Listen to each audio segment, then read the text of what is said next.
to you from now. Thank you.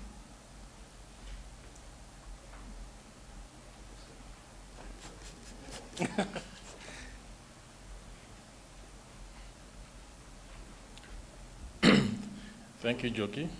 And I'd like to confirm to you that I'm not fake.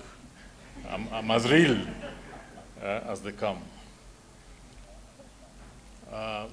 Ladies and gentlemen, colleagues, good afternoon. Many of us have been here since 10 o'clock. A few have been here longer, and indeed many joined on the Zoom meeting call, where the majority are, and they've been able to sit there for all these hours. I think if there was any doubt on the impact that Philip's career and practice had, that investment of time by colleagues and other worthies demonstrates that. A lot of us in newsrooms go by the joke that journalists are so busy that they're even too busy for journalism. That indeed, even this morning, I had one of us make a comment earlier that, where are these colleagues of ours? Surely. But I think standing here now, looking back, indeed it's true that our industry, our profession recognizes Philip for who he truly was. Two things that I like to do.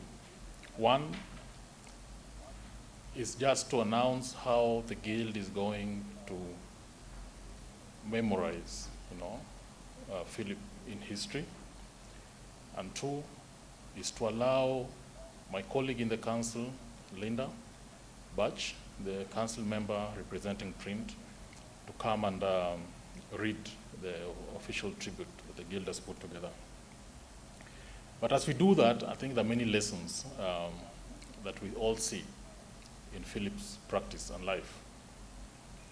One of them, Njoki alluded to earlier, without knowing it, when she was speaking about Wangedi, having given her a boring book and asking her that her life depended on how interesting a story she could squeeze out of it.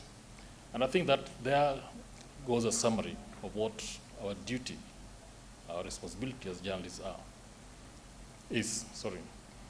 that it is our job then to get all these boring things, many of them important. I don't know whether it is God or who decided that the most important things many times also tend to be the most boring.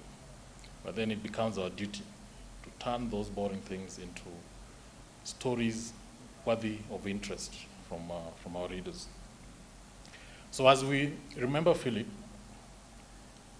I'd like us to celebrate his knowledge and courage, because many times that's what editors are called upon.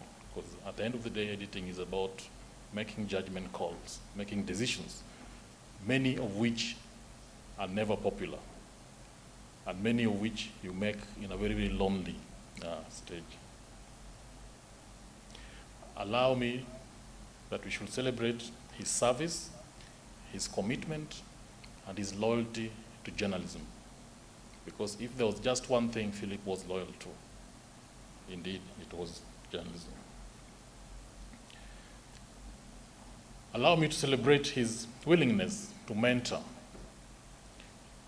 to share his knowledge. Because from the tributes this morning, indeed, he touched many, and many are who they are today because their paths crossed with Philip.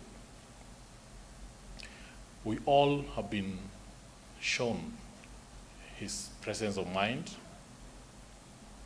that the Philip, the thinker, is the one that always showed up in the newsroom and in all his engagement, and we celebrate him for that. And finally, allow me to celebrate him for having the courage to be different, because in today's world, being different is what many fear to step into. Ladies and gentlemen, As I finish, I'd like to read the following declaration from the Guild. Philip Ochieng, Memorial Lectures on Journalism. The Kenya Editors Guild declares that it shall hold the Philip Ochieng Lecture Series on journalism every year on the second Friday of May, starting 2022. The Guild's Innovation Committee shall nominate a coordinating panel of eminent persons for ratification by the Executive Council.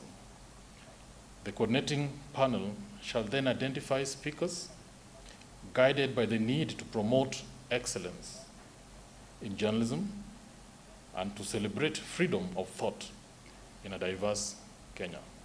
I thank you.